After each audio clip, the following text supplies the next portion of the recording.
All right, babes, it's Bimini, and we are back with a brand new episode of The Pieces. And I am so excited for this guest because she is probably one of the most real people that we have in British television today. We are joined by the incredible Ashley James.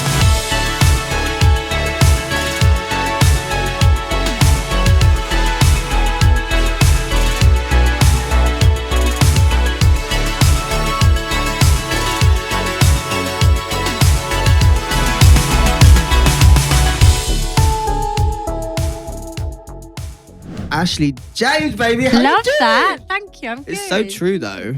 I feel like you keep it real and like you stand up for what I think is, I don't know, I feel like you just do it and you're so eloquent. Thank you. And in the face of a lot of like adversity, I'm guessing, and like a lot of people that like, you know, can be a bit, So yeah, thank you for all you do. Ditto.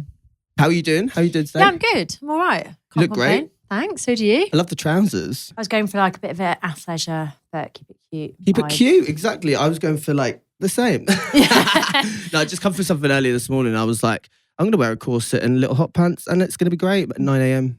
Why not? We live in London. Exactly. I mean, no one even blinks in London. You can literally wear what you want anytime. You hope so, but I do feel like, and we'll probably get into this a bit, but like with conversations and also the rhetoric in the news and the media, I feel like things seem to be shifting in a way, right? Do you know what? It's interesting because even talking on TV, I feel like I don't say things that are particularly outlandish because actually it's, why don't we all just like respect each other and respect that everyone deserves human rights? But it does feel like the tide has shifted so far right that sometimes it feels like the current against it is getting stronger. It does, and it feels like they try to create division on purpose. And I feel like your voice is really important for like what you stand up for, because I think like you don't have to. You came on Made in Chelsea and then you could like all the amazing things you get to do or like you've done, but then you're just someone that is standing up for the communities that... The thing is though, like say like I could sit in my privilege, but what's to say like my little boy or my little girl doesn't need my voice. Like we all have like friends or relatives or sons or daughters and we don't know who they're going to be. So don't we want them to grow up in a world that no matter who they decide to be, it's not like dictated on them, but they get to be themselves and they get to like be met with love and compassion as they kind of go on their journey.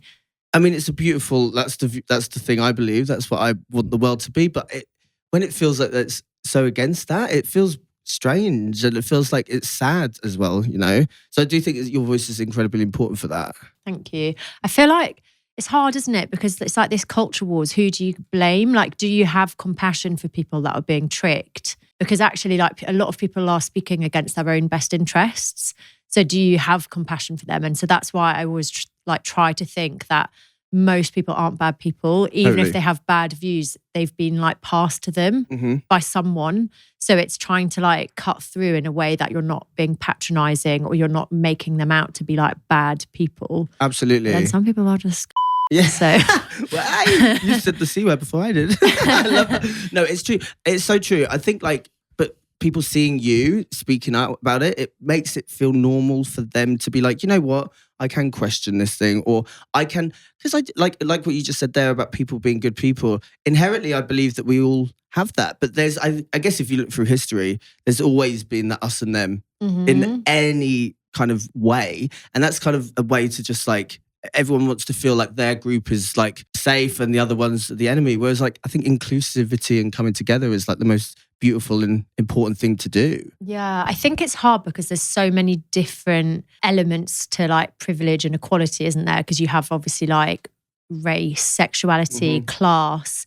And I feel like class is sometimes one that's really overlooked because actually you do have loads of like, so I'm actually from the north of England, from a working class family and background, and up there I can see why people feel left behind. And when they're being told they have white privilege, they're not understanding like the context of that. They're just being like, well, what privilege do we have? And so I think it's like everyone's, well, not everyone actually, unless you're like a cis white man. Most people are facing some form of inequality. So it's trying to like realise that everybody has something they're fighting against. Totally. And like one isn't less, you know, it's intersectional. And I think that's something that's so like, nuanced about conversations. And like, I remember when Monroe got dropped from L'Oreal years and years ago for saying like all white people are racist, which she wasn't meaning like all white people are racist, but like white people have been complicit in what had happened in that sense. And there's a kind of nuance of understanding, but people would take it as an attack. So I guess it's the same thing with the white privilege thing. It's like, well, I'm not privileged. There's a level of privilege, but there's also so many different layers to it. Like you are definitely probably less privileged than a lot of people. But like, I guess that comes down to what you said with the class and money and finances. And I guess like ultimately the people at the top are the ones that just stay there and like want everyone to argue, want everyone to keep the culture they're all wars. Laughing. They're literally like creating literal wars and which again is another very profitable business while we're all like fighting the culture wars. Totally. They're keeping everyone like quiet and stum and like arguing amongst each other. And like, it's just sad to see. And I think social media is it's amazing for some things and it's bad for others. I think like the division it's created can be quite bad. And the kind of culture wars it creates. It worries me with rhetoric when I see like some things on TikTok or like X or whatever. And like people being almost radicalized into like this idea that there's this new thing with like Andrew Tate. And like men are being, beep. Yeah, we're not going to give his name. You can say the C word, but not that. But like that's scary to me. Yeah. How do you feel with that? Because it feels so like backwards when it comes to equality. You know what? It's actually really scary because my little boy is starting school in September and like he's this really like kind, sweet, sensitive boy and like the sort of like gendered expectations are kind of already like he'll sometimes say things to me like he said to me the other day like, no mummy, boys can't do hair. And I was like, yeah, they can. And my hairstylist, who Alf loves and knows, is called Michael. And I was like, Michael does hair. And so I feel like already I'm having to sort of like push back against what he's being taught through society. And he's really into Frozen and he loves wearing like an Elsa or Anna dress. And I noticed when I went to a party a few weeks ago that was the first time that boys had almost like treated him like differently. And as he goes into school, that's when you start to worry about like the impact of the like Andrew Tates because suddenly he's not in my household and he's picking up on things. And I feel like we forget school is so like it's everything. It's all encompassing, isn't it? Because if you don't fit in at school, like you have to go there every day. Whereas I feel like at least as adults, we can like form our own communities, whether that's like in feminism or queer communities or whatever it is. But school, you can't escape. And I even worry like if he ever gets into like computer games, they say that's where loads of like the manosphere sort of infiltrate. Yeah. So how like it's terrifying. It's like completely terrifying. And I think for anyone, I'd just say like if you don't understand someone, try and see it from like hear it from their mouths. Like, you know, like the culture wars against, for example, like the trans community, I can't ever really understand. I can form my opinions, but I try to form my opinions around what they are actually saying. So, and I think that's the same for anything. So as I like navigate new challenges in school, I feel like all I can do is, whether it's my son or my daughter, like both are going to have different challenges depending on who they are as well. But it's almost like trying to instill that belief in them that they can be who they want to be, at least at home, and hoping that society becomes more understanding. It's so beautiful that what you said, and you have such a kindness and warmth. And I think that's something that's kind of lacking with... I won't. If someone picked on my kid, I'll tell you now, there'll be no one. Totally. But like you come from a place of that, like you want, like you're worried. Because I remember my mum, it was a similar thing. Like when I was a kid growing up, her worry wasn't what I was wearing. If I was wearing a dress, it was society's view of me and how I was going to be treated. And I think that's the biggest worry for most parents and for everyone, you know? Like, but yeah, I remember like in school... So what you just said about your son, like you notice things being different. It was the older brothers of people in my year that had started to say things about me to them. And then they would come and say things like, I was told I was gay before I knew what that was. Like sexuality was put onto me before I was like 5 because I was a bit like fruity and I could do the splits. Well, it's also this idea that there's obviously like a very deep-rooted homophobia in society, but also a really deep-rooted like misogyny. So actually a lot of people, if they see a little boy in a dress, it's like, you know, I'll say, like, if I've got relatives who will say, do you not worry about Alf being bullied, or do you think it's appropriate that he wears a dress or whatever? I'm like, is it homophobia or is it misogyny? Because if you think of loads of phrases like, oh, you throw like a girl, you run like a girl, it's this idea that if you're like remotely feminine, that is less than. And women, like I always said, I was like, I grew into the perfect pick-me girl for such a long period because I'd been told from such a young age that liking anything girly is like for losers. So even like as women, we grow up rejecting femininity. Yeah. So is it that there's this fear that a boy who is feminine, it's like, well, we know how we treat women, so is he going to get treated like a woman? Or is it misogyny? Because actually putting a dress on, especially as a child, like you've got to remember, like for kids, everything's new. Of course, like wearing a dress is exciting. Like Alf did a front cover with me and Ada, and we had a stylist, and you know, we had these amazing dresses, and he had like brown shorts and a t-shirt. Of course he was like, that's not, where's my, and that was what's like started it, because he was looking at our dresses. And then when my partner Tommy actually got him an Elsa dress, I was like, you need to get Alf a dress. I promised him that when we got home, like he could have a dress. And he was going, look, I'm like mummy. And for him, it wasn't even like about being like Elsa. It was about like being like his mum. And why can't young boys like look up to, whether it's their mums or other like role models? Like why do we have to have like gendered role models that I could only like Taylor Swift, or he can only like Action Man, or whatever it is? And then if it's like, if the fear is homophobia, then like, number one, you've got to work on it. But like wearing a dress doesn't mean that they're going to be gay anyway. Totally. So it's like, you've got to let children be who they're going to be. And ultimately, you know, it's like that meme that's like, don't be your child's first bully. Ultimately, you can let them be who they are, or you can repress it, and then they'll have to go on a whole other journey, and you probably won't be in their lives when they're older. Yeah. So, well, it's so true. And I think like what you're saying there is like about the femininity, that is what it comes down to. Like anything that is overtly feminine is seen as weaker, because masculinity is the dominant.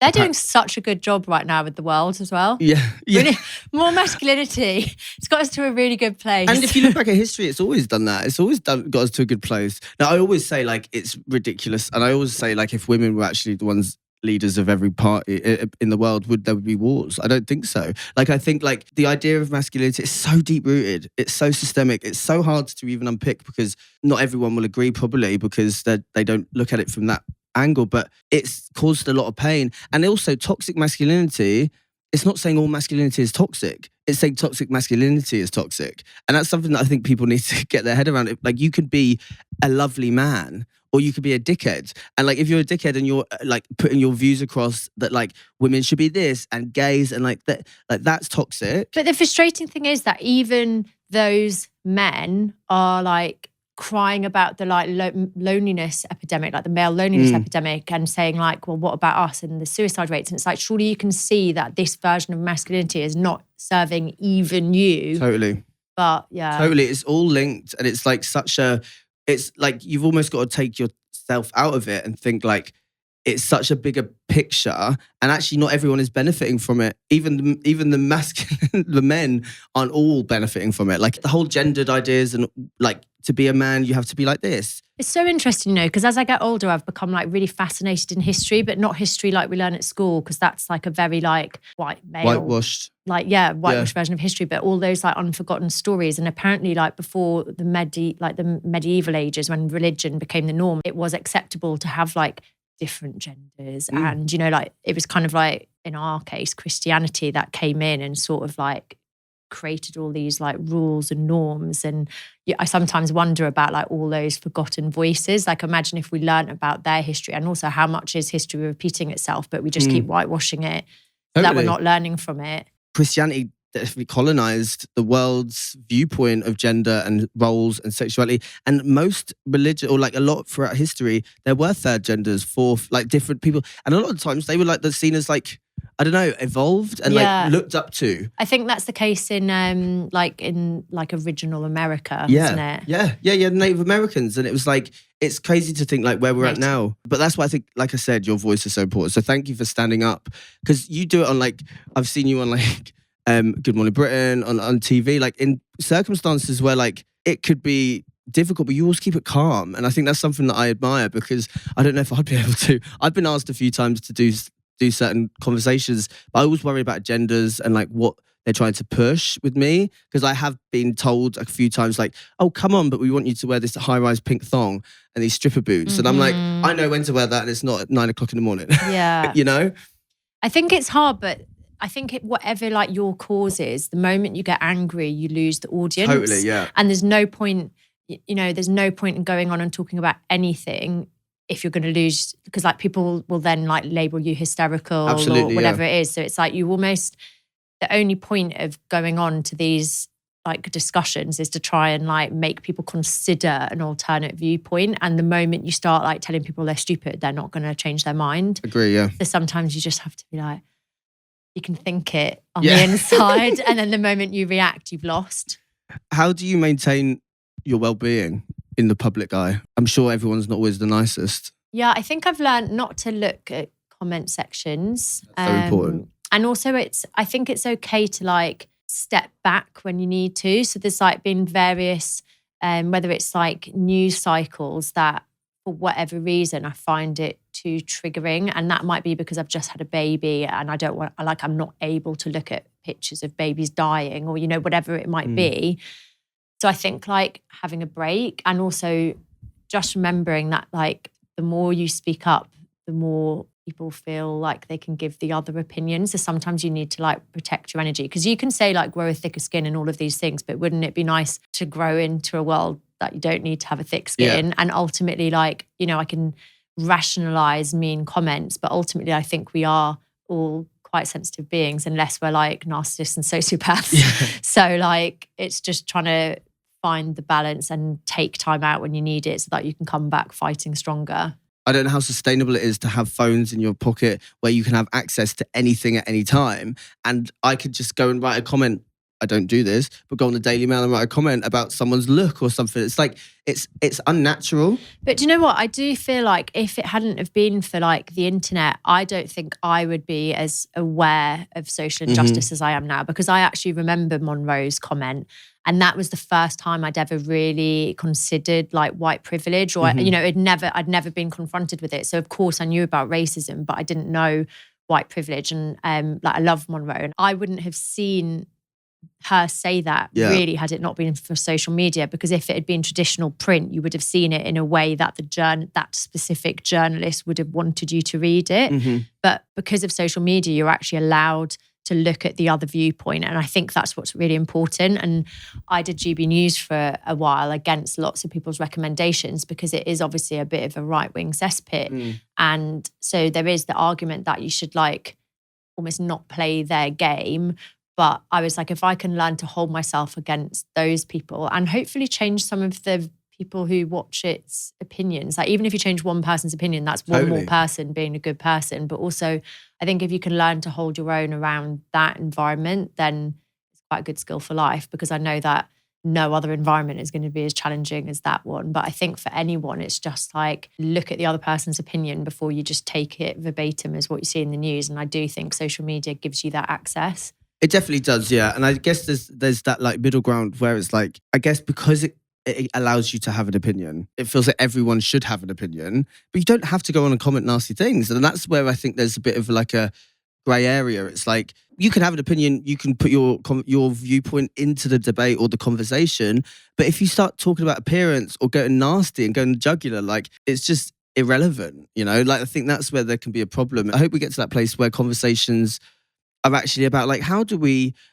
sort out the economy so that everyone can have food on their table and stop using food banks? Real issues like that. Do you think things have to get so bad? Like they do say before change, there has to be like something drastic. And it definitely feels like we're in this melting pot right now that like people can only hate each other so much before like something happens. And then people have to like turn to love. Well, I hope so, because if something needs to happen, we need a revolution, or we need like another 60s. Also, like remember that a lot of these people in power are like heart attack age. Yeah. They're like harsh but true. Like they're not going to be around forever. Like there is a certain type of person. So you hope that the next generation learn from these mistakes. And I do think like voters, like if they think that these people are the alternative and then the world is still bad, surely they then have to go the other way because they'll learn. Like, Donald Trump has not brought peace. And also he's not made the price of eggs cheaper. So like when the next election comes, surely they'll have, if they still have a choice, they have to like go the other way. And be like, maybe these people aren't actually our enemies. I find that crazy with the Donald Trump stuff as well. Like with what's happening currently right now, like even tweeting, like the president is tweeting, "I have put peace to the world." Like things like that. I'm just like, are we okay? Like, it's the kind of thing as well that like if you did that at school, you'd be like, that's not a professional way to behave. Yeah. And I think that's what's so depressing. Like we were brought up where if we like work hard and we're kind and we like display certain like characteristic traits, we can become like leaders or, like the top of our game. Whereas like Donald Trump is taking the piss. Yeah. Like even like, how does he decide which letters he capitalizes? Like it's just all so random. It is random. It's wild, I think. Like Donald Trump, for example, can become president, like a billionaire who's just come into that, but then also like is being influenced by one of the richest men, if not the richest man in the world. Like what agenda is being pushed? It's like, what are they trying to like create? I mean, I kind of low-key love the fact that like Elon Musk's got a trans daughter. Yeah, and like, she's so iconic. You follow her. She's so good. She's so fab, and I just feel like that's just like but cool. This is what I sometimes wonder, like, because I sometimes think of all these people that have like so much hatred in their hearts. I'm like, I kind of hope that they have a child who is one of the things that they don't like, but then I also don't for that child. Yeah. Because actually she shouldn't have to like have that trauma. But then like, I guess in his case, it didn't make him any more understanding. But I almost think like a lot of the time, I don't know how much they believe in a lot of the stuff anyway, because I know Donald Trump 20 years ago was like quite a liberal guy, apparently. Quite a liberal guy who had Miss Universe and then had the first transgender contestant on there and was pushing for that. Like on news, there's clips of him saying like, there's nothing wrong with being trans. Like, I think it's incredible that this person is a transgender contestant in my Miss Universe. I wonder what changes, because also he can't be a happy man. Like if I was the richest person in the world, I wouldn't necessarily say I'd be happy all the time, but I would be so nice to wake up and be like, oh my God, there's lots of poverty in this area. I'm going to build a school. I'm going to make a hospital. And I'd almost like just dot Ashley James vanity projects around to be like, look at how much nicer I can make things. Exactly. So it must be weird to like, if you have that much power, like why cause destruction and hatred? And especially like to turn people against like, let's say immigrants. It's like that man has more money than all of the immigrants in the world will ever have. So I just don't get it. Like, I don't get it either. It's more wild. Dolly Parton. Yeah. There's a reason she's not a billionaire. I know, yeah.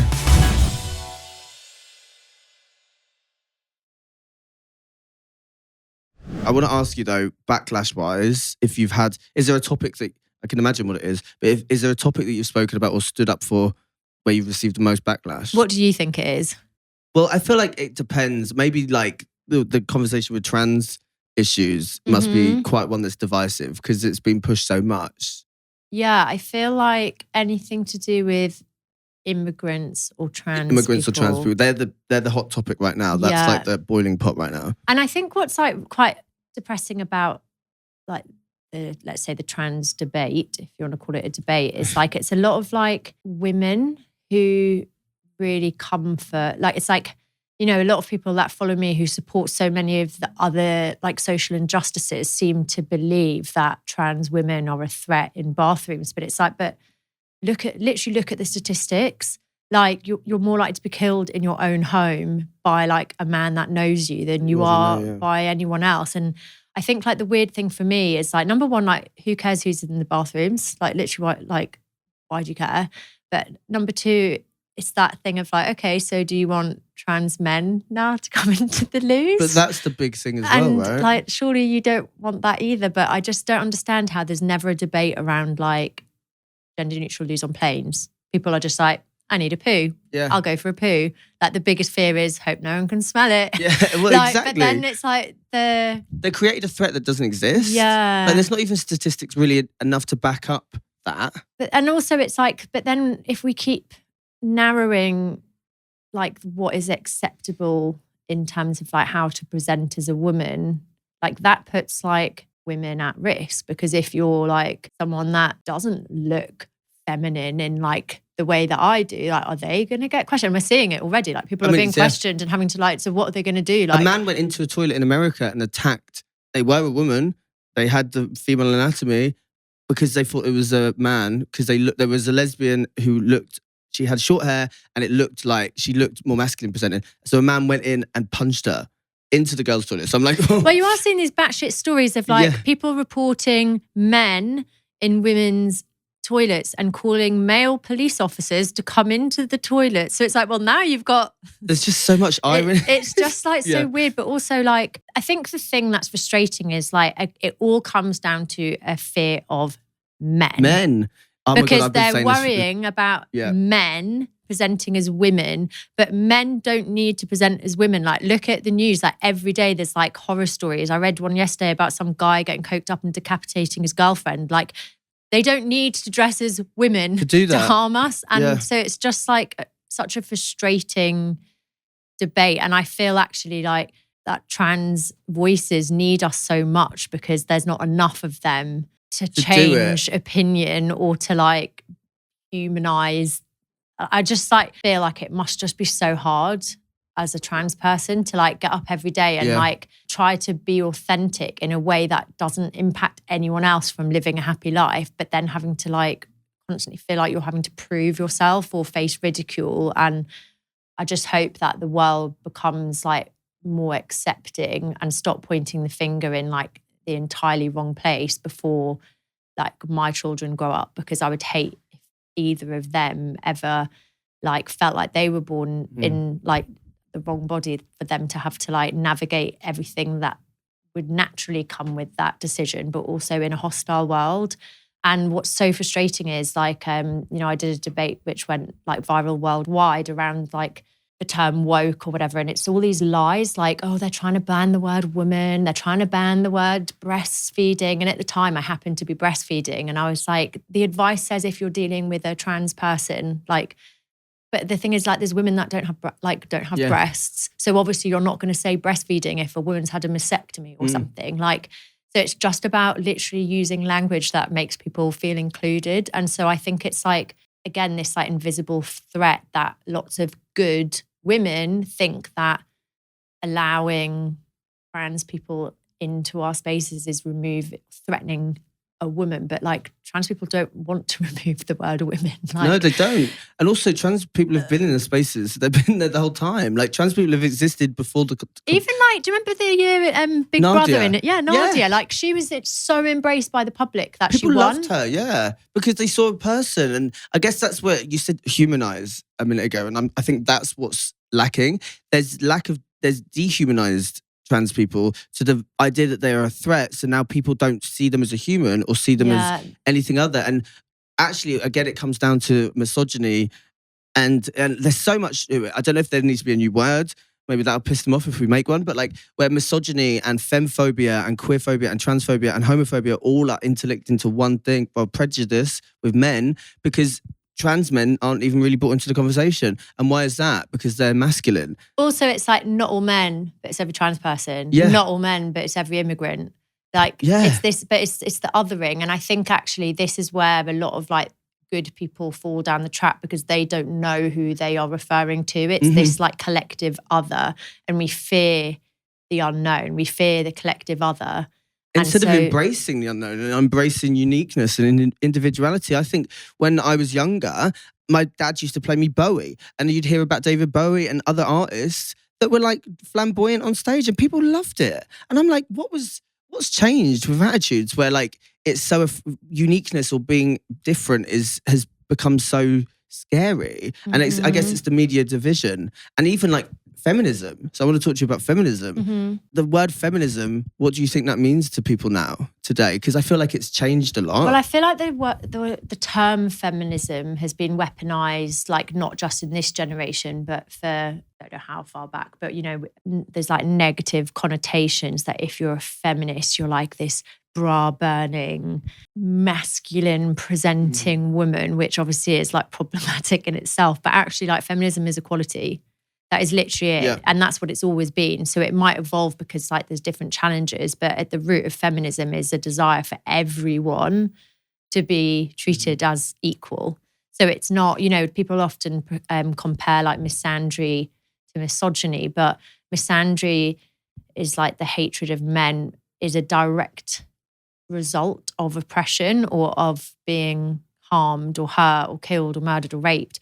Whereas like misogyny, that like I feel like they're not a direct comparison in the same way that you can't compare like race. Like, you know, you can't like compare like a hatred of white people to a hatred of black people because we were the oppressors and the colonizers. Misogyny's kind of deep rooted. I feel like misogyny affects positions of power, like so much what people wear, like even the debate of like what is an acceptable woman. What is an acceptable woman? Yeah.